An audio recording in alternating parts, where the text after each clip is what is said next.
Welcome to the Power of Your Voice podcast with your host, Johnny Gorky. You have the power to overcome challenges and fears. Let my voice and the voice of many others show you how to transform these challenges into opportunities. To learn more about future podcasts and read episode show notes, check out my website at www.thepowerofyourvoice.com. Welcome to the Power of Your Voice podcast. Today is episode 33. Thank you for stopping by and listening. So I wanted to ask a question. Is it okay to lie?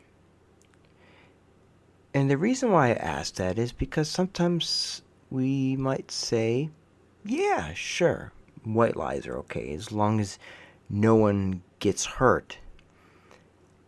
But then, is a lie really a lie? Does it really make a difference what type of lie it is? And it made me think. So when I was probably, I want to say about 14 years old, this was up in Milwaukee, Wisconsin. There was this one night, I'd say probably about maybe 9, 10 o'clock at night. It wasn't really that late, and it was in the summer. A friend of mine, we were both riding our bikes, probably maybe 4 or 5 miles away.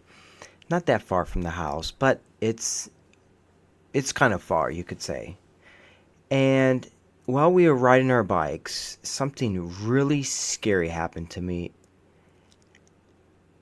We were on the sidewalk, and I remember this car pulling up and this guy running across the street towards me.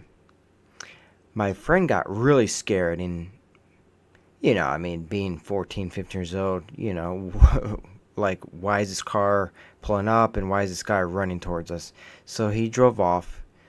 Definitely I was not happy with that. And this guy came up to me. I get off my bike because I really can't do anything. And guess what he did? He literally pulled a gun and he put it up to my chest, and I'm like, oh my god, no, I'm not gonna die. I don't know what the heck is going on. I was really scared, but must say, for being as young as I was, I really remained calm. He put the gun to my chest, like I could really feel it pushed against it, and he's like, I know you. And I'm like, no, you don't know me. And he's like, yeah, I know you. Well, actually, my friend in the car over there across the street, he knows you. He says he knows you, so you're coming with me. And I'm like, I don't even live over here. Now, I lied because I really, yeah, it's an interesting lie. Like, is it okay to lie when someone is literally about to maybe kill you? I think we can all agree with yes. When your life is literally dependent on it, yeah, lie. Because, this is your life. But when he said he knew me, I'm like, I seriously did not know who this guy was. It was late at night. I really could barely even see him. But I did walk towards the car. So I walk across the street. I'm probably walking maybe, let's say about 100 feet. And this is up in Milwaukee, Wisconsin. So this is a city that's built on a grid. So if you're familiar with like Chicago or New York City, 12 blocks is exactly 1 mile. It's very well laid out. And on this particular block, I can't remember exactly off the hand what block it was, but I want to say somewhere in the 80s, maybe like 86th Street. I'm not exactly sure. It's been quite a while. And on that particular street where we're standing, on the right side, there's a place called Honey Dip Donuts, and it's still there today. Now, this happened, over 20-something years ago. And as I'm walking across the street, and I'm getting closer and closer to where there's cars. Now, where this car is parked, it's parked in the middle of the street across. So when I'm walking towards it, it's pitch black. You literally can't see anything, except for you could see the car. And the guys, they were driving, I'd say probably like a 1980-ish Cadillac. So these cars are really big. You can fit a lot of people. If you ever watch like those old mafia movies, gangster movies, or whatever, you might see them put like 2 people in the back of the trunk. So trust me, it's a big car. And as we got closer to the car, I noticed both doors were open. So it's parked where it's vertical. So I could see in the back seat there's probably like maybe 3-4 guys in the back, 2 guys in the front seat. And I look and they all have guns, and I'm like, oh my God, I'm not dying. And what I did is I literally threw my bike right in front of me, because I was probably about maybe 50 feet away from the car. It's pitch black. There's no lights. There's no alley. There's nothing there. And literally, if they would have shot me, there's no one would probably even see me. So I was like, what can I do in this moment to live? Because when it comes to a fight or flight, you are going to find a way to survive. So I threw my bike in front of me, and I ran like living hell. It's probably seriously the fastest I've ever run in my life. And from where I ran to where this honey dip donut place was, I probably ran here in probably 45 seconds. I mean, it was fast. And when I ran in, the first thing I did, now remember, back in these days, there's no cell phones, really. So, well, actually there were, but they weren't really cell phones. They were car phones. And most people didn't have them because they were probably like $1,000. So I called 911. I think the payphone was like a rotary phone. If anybody listened to this, you remember the rotary phone where you put your finger in. So I dialed 911, or I rang 911, and they didn't come. It's been like maybe 10 minutes, or at least it felt like 10 minutes. And then I called again, and then finally they showed up, and I explained to the cops what happened. We walked exactly where this happened, where I threw my bike down. And when we got there, the bike was gone. So from my understanding, at least the way I felt, like they just wanted to steal my bike. I was big into like BMX bikes and trick bikes and all that kind of stuff. So they really wanted my bike. Now, I would have just gave them the bike. I mean, it's just a bike. Who cares? You don't want to die over a bike. But it made me think, is it okay to lie? And yes, going back to what I was saying earlier, I believe, yeah, if your life is at risk, it's okay to lie. Now, of course, you really shouldn't lie, but yes, going back again, if your life is at risk and you may die, if someone asks you if you know who you are and they're literally pointing a gun at you, yeah, I don't know you. But one of the things, so if you read on the site, and this is something I've talked about in the past, after my father died when I was 15 years old, I've always worked. Like, I've probably started working at maybe 8, 9 years old. I used to go to golf course and used to dig in the trash and collect cans and stomp on them and put them in bags and take them to get recycled. And then I would take my father, he had this like net, and I would go into the water. It was probably up to my knees or so, and I would get golf balls out of the ponds at the golf course, and I would shine them up and then resell them. So it's 100% profit, and then I would use that money and then I had this red radio flyer wagon that would walk probably like maybe 2.5 miles to the nearest grocery store, buy cans of soda for, I think they were like maybe 25 cents, and then I'd stock up on maybe like 24 cans or so, and then I would go back to the golf course and resell them for like 75 cents, because the golf course, they would sell them for $1. So, if you're buying it for 25 cents, you sell it for 75, you make a 50-cent profit, which is really good.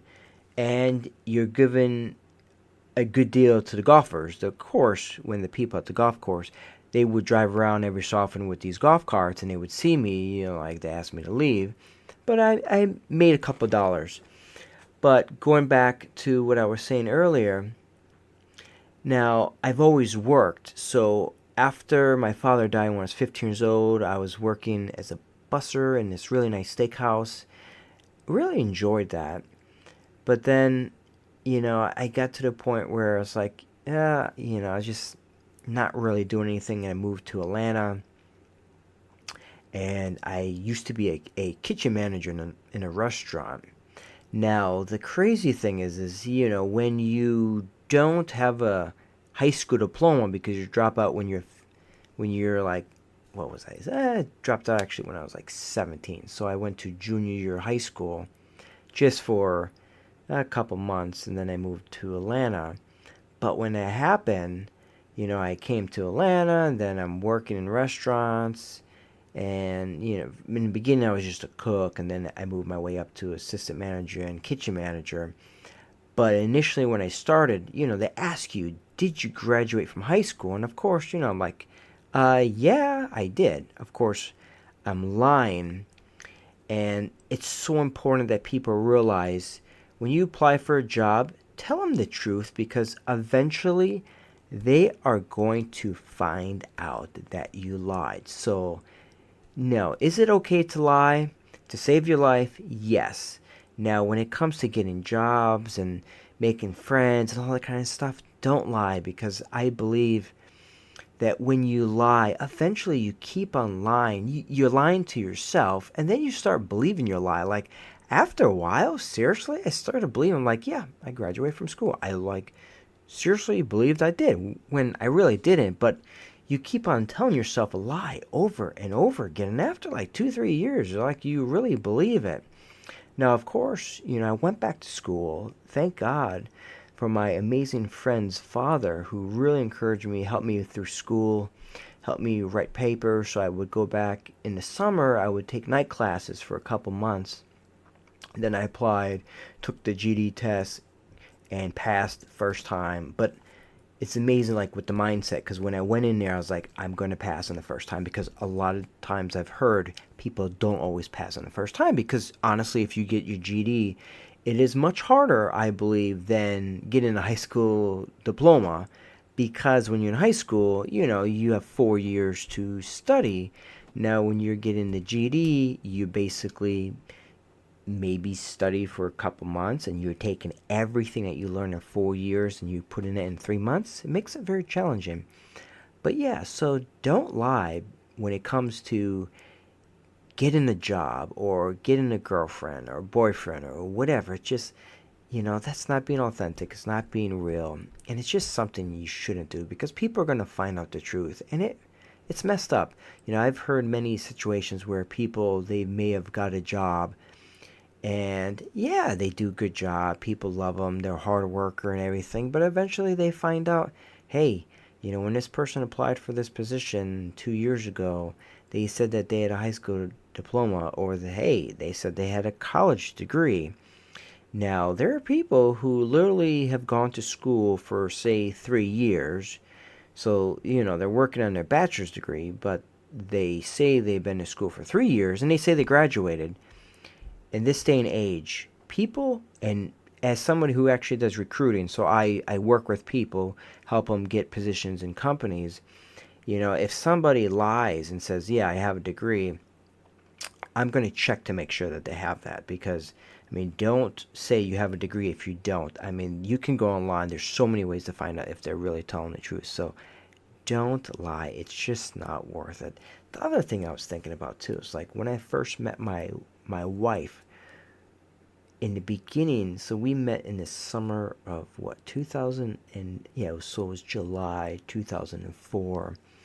I didn't have my degree. She had her bachelor's and master's in psychology, And when we first met, honestly, I didn't tell her that I didn't have a degree, didn't tell her I didn't graduate from high school, but then again, she never asked. Now, to be completely honest, I felt, well, hey, if I tell her this, she'll probably not want to be with me, because I'm like, come on, I don't have a high school diploma, I don't have a degree, you have two of them, but I really like you. So at the time when we were dating, I was going to night school at the exact same time, so I figured, well, after I finish, get my GED and everything, then I'll tell her. I was like, hey, I just want to let you know I just got my GED, and, I figured, it wouldn't be that big of a deal, because then she would have known. Now, eventually, I did tell her, but I was like, is this a lie? Now, is it really a lie when you don't really tell someone something, but they didn't ask? So that's my challenge. If you agree that, if you don't tell somebody something, that it's a lie, I would love to hear. Leave a comment. I would like to get your feedback on that, because that's something that a lot of people probably may agree, may disagree. It's an interesting conversation. And now, we've been married for over 10 years. Well, actually, no. We've been together for over 10 years. We will be married this year, next month actually, for 10 years. So October 11th. Isn't that really cool? But it's interesting, because she did tell me that, hey, honey, if you would have been honest and you would have told me right away, honestly, we probably want to stay together. So it does make an interesting conversation. But yeah, I just wanted to share that with you guys. Is it okay to lie? And going back to what I was saying earlier again, I think if you're in a situation where your life could be at risk, or someone that you love, or something, sometimes, yeah, you just have to do what you gotta do to survive. I mean, that's like natural selection and all that kind of stuff. You get to live. But when it comes to careers, comes to relationships, comes to all that kind of stuff, you know what? Don't lie. It's not worth it. It's not worth, so many people, they lie about just like even silly things, like, it could be something just completely ridiculous, like what people call like white lies, like, did you move something? And you're like, yeah, no, I didn't, when you really did. Just like, why even do that? It just messes up your relationship. It causes trust issues and all that kind of stuff. If you cheat on your partner, just own it and say, you know what, I love you, I made a really, really stupid mistake that I should have never done. And get help, see a therapist, see a couple therapist. I mean, like marriage and family therapist, if you're married, or just do whatever you got to do to work on that relationship if you really truly love the person that you're with, and make it work. But yeah, just don't lie. It's just not worth it when it comes to all that kind of stuff. But thank you guys so much for listening. I appreciate your time, and have a beautiful, beautiful day. Johnny here. Thank you for listening to the Power of Your Voice podcast. I'd love to get your feedback on this episode and how it impacted you. If someone in your life could benefit from this episode, share it with them. Check out thepowerofyourvoice.com to read show notes, leave a comment on the blog page, and to stay updated on all future episodes, subscribe to this podcast and leave a 5-star review. Thank you for your love and support.